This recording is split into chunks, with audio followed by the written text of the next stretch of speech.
Our mind is kept constantly active through our thinking and feeling that generates energy in the process of our mind. Sometimes this energy gets accelerated by our emotions, by our tensions, by our fears, etc. By meditation, the activity of the mind gets deaccelerated. Activities get lessened and the generation of mental energy also gets lessened by deaccelerating the mental activities. The two main mental activities are sensation of sense objects and thinking of those sensations with the help of the knowledge related to these sense objects in our mind through our past experience. All our thinking as well as feelings is related to past experiences.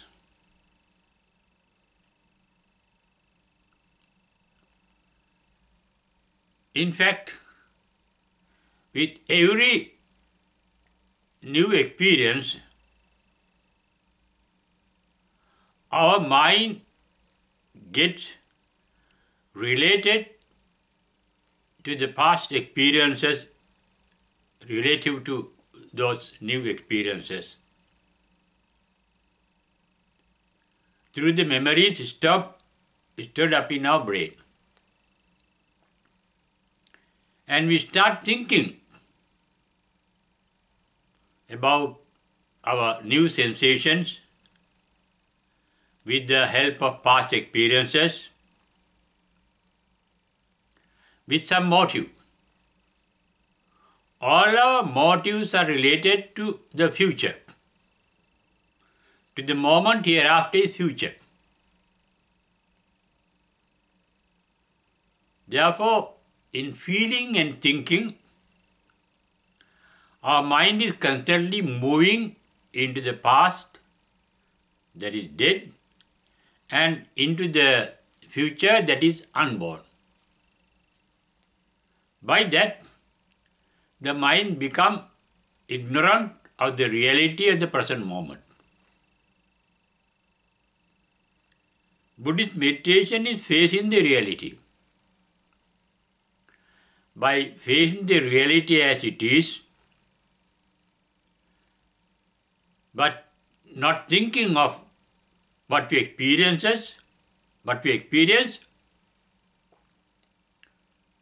the mental activity of the mind gets deaccelerated. This happens both when we are going to sleep as well as when we are doing meditation.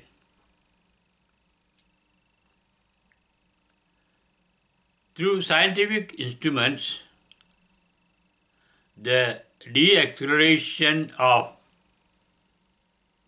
our brain activities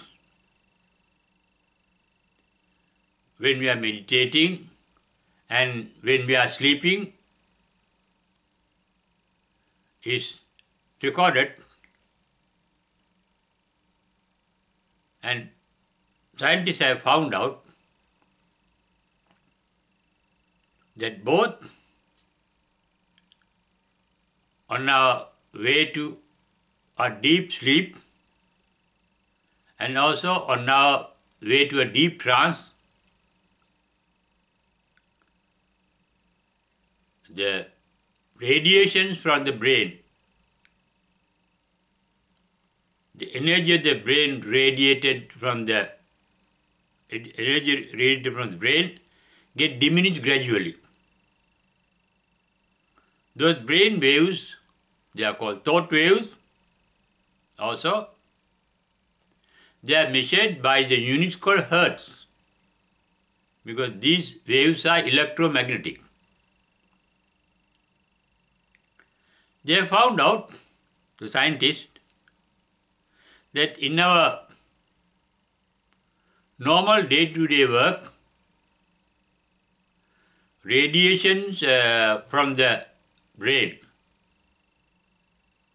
comes to about 15 to 40 hertz. That is brain waves, cycles per second, measured in hertz. When we are relaxing, they get reduced and they come down to a range from 9 to 14 hertz. When we are drowsy, when we are nodding, when we are about to sleep, they come down furthermore from about 5 to 8 hertz. When we are in a deep sleep, when we are dreaming, they come down to the lowest level from 1 to 4. And different names are given to those waves, mental waves, thought waves, radiations. 15 to 40, they are called beta waves. 9 to 14, they are called alpha waves. They are Greek names.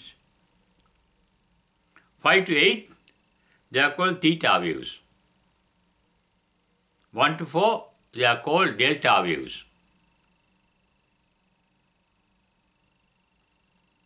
The same thing happens when we are meditating.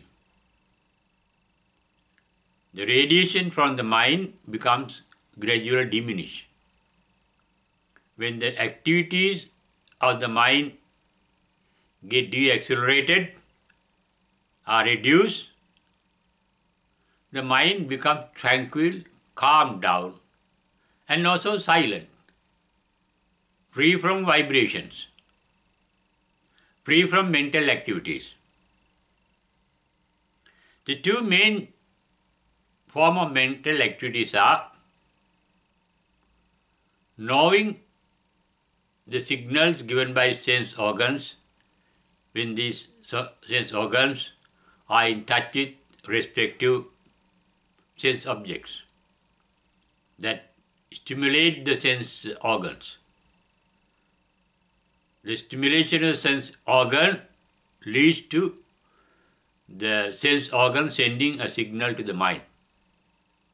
And that signals open up past memories related to the sense object that stimulated the sense organ. Then there starts the thinking process. It is this thinking process that the Buddha referred to as dukkha, the word dukkha translated into English as suffering. It is only one form of dukkha, not the entire dukkha. But a strong aspect of dukkha is mental suffering. That is referred to as soka in Pali. Buddha in his first sermon said, all our mental sufferings are caused by our thinking, our thought process. Sankittena panchupadana khandhavi dukkha.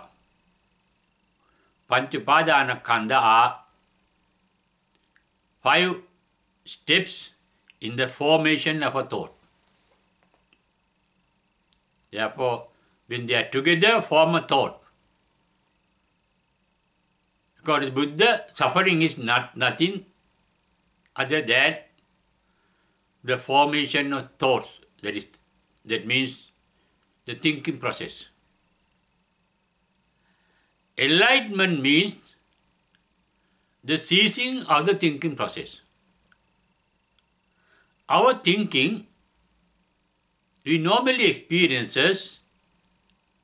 as our mind is talking to ourselves. We privately experience, we secretly experience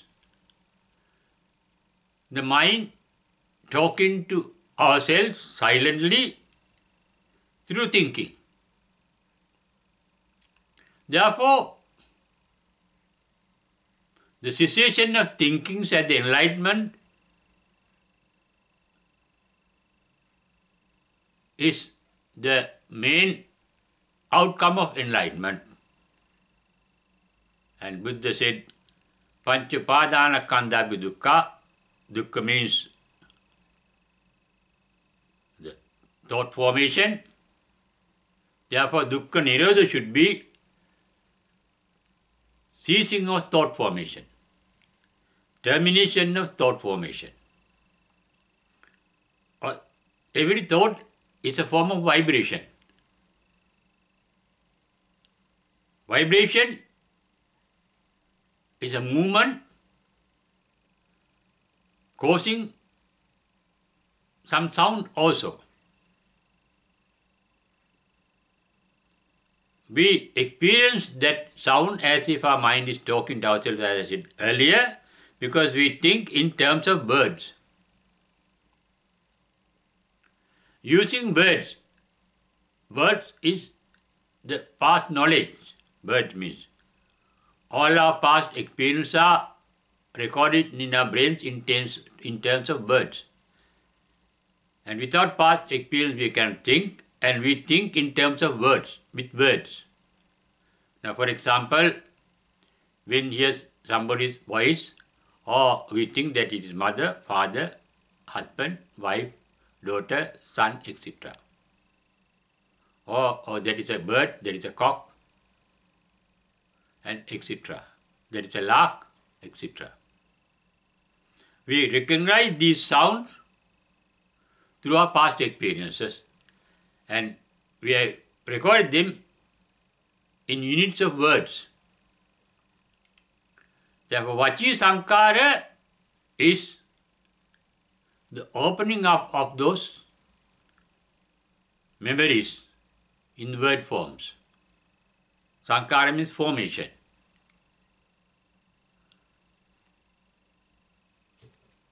When we are in a process of the cessation of thinking, silence in the mind, the first thing that happens is the cessation of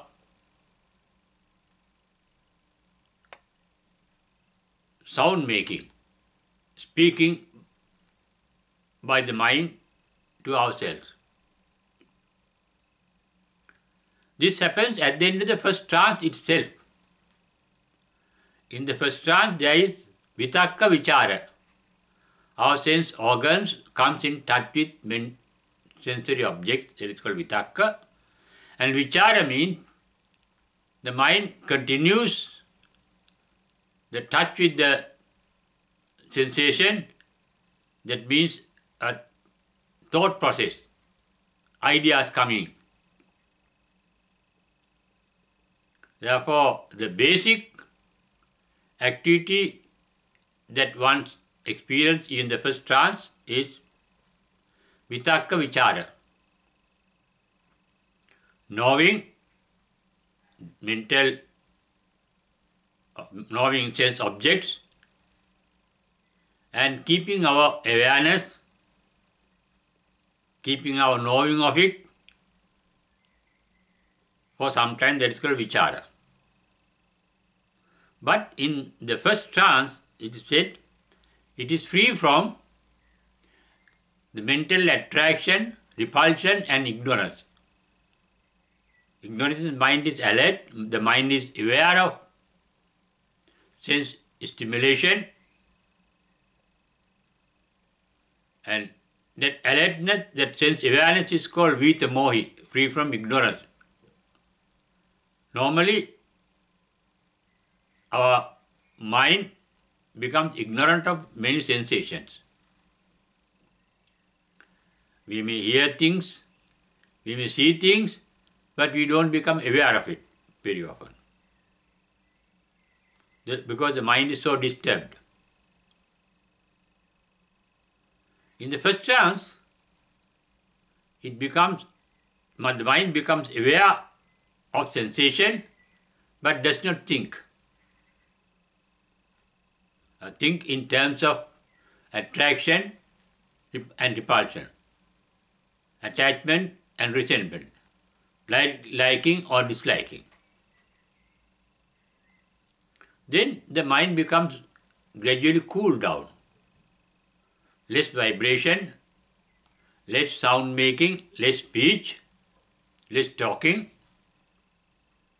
Then sense awareness ceases at the second trance. Vitakka vichara bhupa sama. That is how it is explained in the Buddhist canon. Sense organ coming in contact with sense object ceases. That means eye cannot see, the ear cannot hear, the nose cannot smell. That means we are in a trance. We are in a mental world. We get absorbed in our own mind without thinking of sense objects. And there is also silence in the mind to a particular extent. Samadhidam pijusukam. In the first trance it is called vivekajam pijusukam. Mind is at rest without pulling and pushing the sensations. In the second trance, when you get fully absorbed in the trance, it is free from all sensations, except the mental and alertness called sati. Awareness is there. The consciousness is there in the mind, but it is not conscious of mental objects.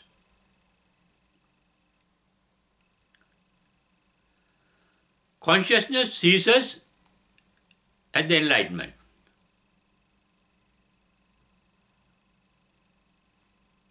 It is because there is nothing to consciousness, because mind becomes empty at the enlightenment. That is why the nirvana realized at the enlightenment is called sunyata, void, emptiness. The mind becomes free from thinking and feeling. That means mind is completely free from talking to oneself. Our mind is always talking to ourselves.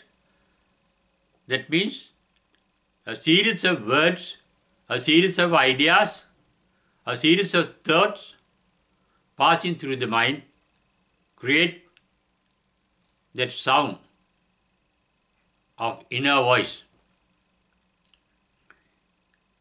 Ceasing of the inner voice is referred to as maintaining a silent mind.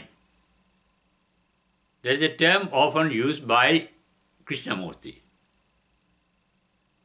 In deep trance, he experiences a silent mind. Experience in mind is there, awareness is there, alertness is there. There is nothing to think of. That means that mind is not talking. Non-talking mind. It is a relaxed mind. It is a tranquil mind. It is a calm mind. Even the enlightened one, sometimes to give rest both to the mind and the body, get absorbed in a trance called Sanya Vedaita Nirodha. Sanya means sensory signals. Vedanta is knowing the sensory signals. Awareness. In that trance, even the awareness ceases. At the enlightenment, there is a complete silent mind, and we are aware of the silent mind, and that awareness ceases at this absorption called Sanya Vedaiti Nirodha. It is with the Sanya Vedaiti Nirodha that the enlightened beings finally passed away from this life. But in getting absorbed in the trance called Sanya Vedaita Nirodha, enlightened beings can come to the normal sensation again. It is really not real sensation, it is awareness, it is alertness of the mind.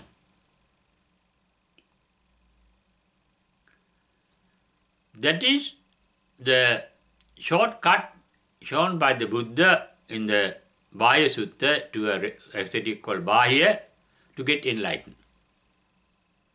You say, to get enlightened, practice an enlightened mind.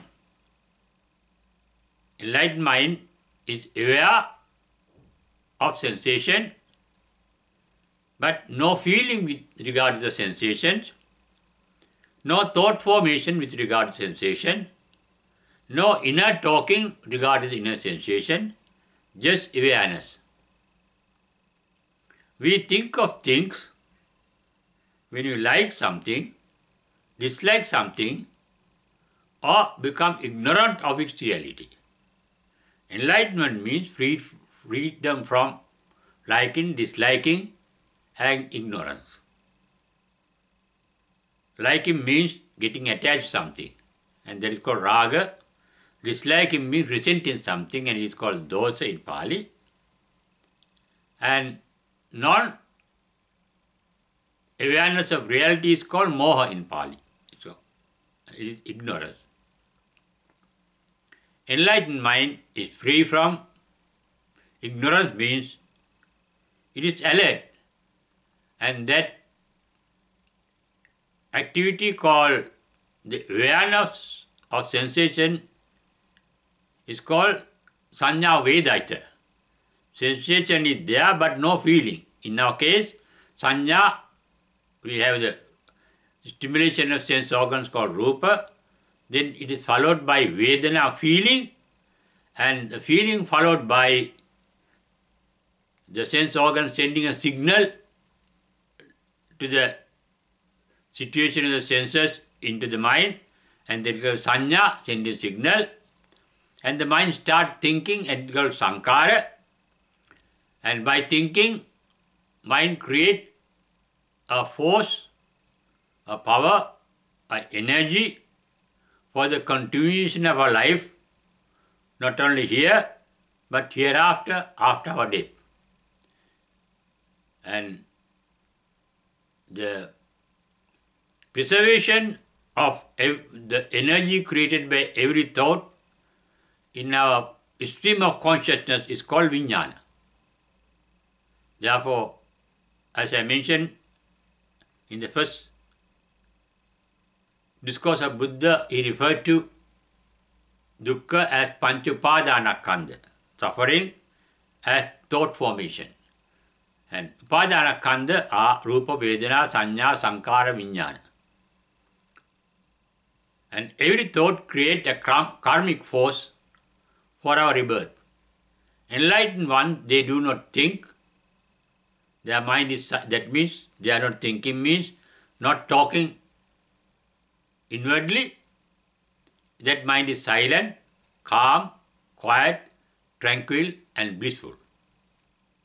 We can practice maintaining such a mind through our meditation. But in our normal life, we come back to the same old form of mind, old form of mentality. Once you are enlightened, you are permanently in that calm, quiet, tranquil, silent mental state. A supreme blissfulness called nirvana. Now, when the mind is silent, we are in nirvana. Why? Enlightenment means the cessation of attachment, resentment, and ignorance. Ignorance is non-alertness of the mind, non-awareness in the mind.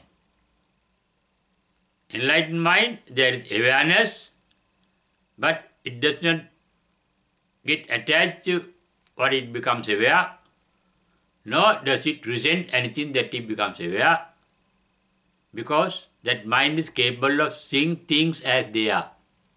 Yatha bhuta jnana darsana. What is one reality? Everything is born to decay and die. All are thought forms, they are illusion. All thought forms are not actual realities, but only reflection, images. They are illusion, they are mental made. There is nothing to hold on to or to drop out. There is nothing to be attached and nothing to resent in our mental forms. That is the reality one realizes at the enlightenment. Therefore, in such a mind, there is neither attachment nor resentment.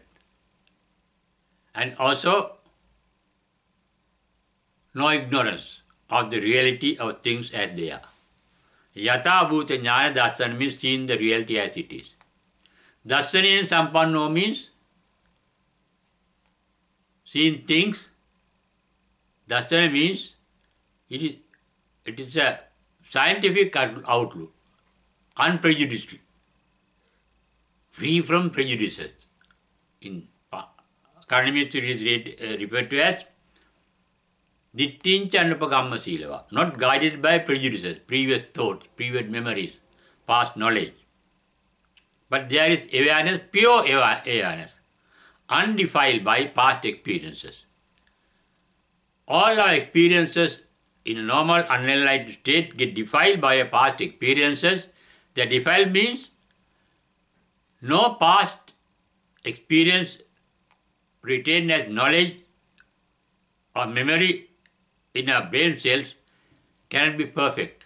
They are defective because we gather information through our sense organs that are incapable of knowing the reality of anything. Therefore, all our knowledge is nothing but ignorance.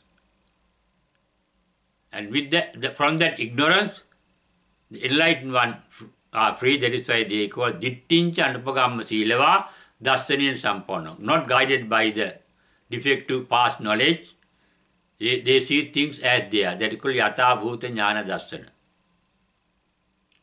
When you see things as they are, when you realize that fact, they can accept things as they are. And that is called yatha labha santutti. And such a mind is a silent mind. And that is the ultimate reality once achieved at the enlightenment. And that awareness of the silent mind means consciousness. Conscious means that mind becomes conscious of sensations. And that ceases, as I mentioned earlier, in the trance, the absorption called sanya vedati nirodha. That is temporarily for a few days. But at the final passing away called parinibbana, the mind becomes completely silent forever with no sensation also at all.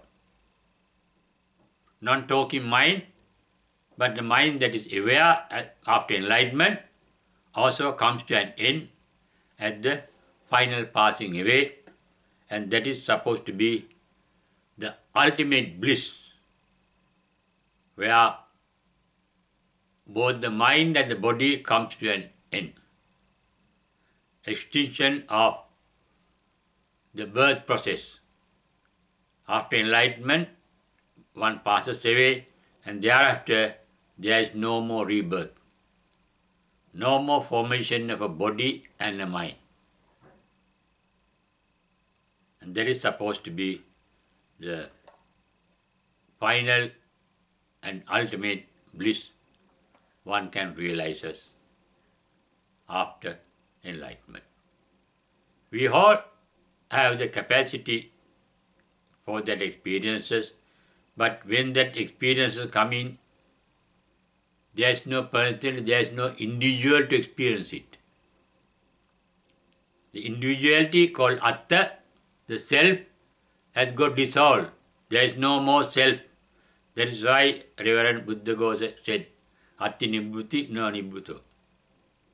There is a nirvana, but there is nobody who has realized nirvana at the nirvana, because when you realize nirvana, there is no self in you. It turns to anattata. Self is our mind. Mind is the sum total of past memory. It is a past memory that talks to us. Our self is talking to ourselves. The self ceases at the enlightenment, and the residual mind and the body ceases at the final passing away.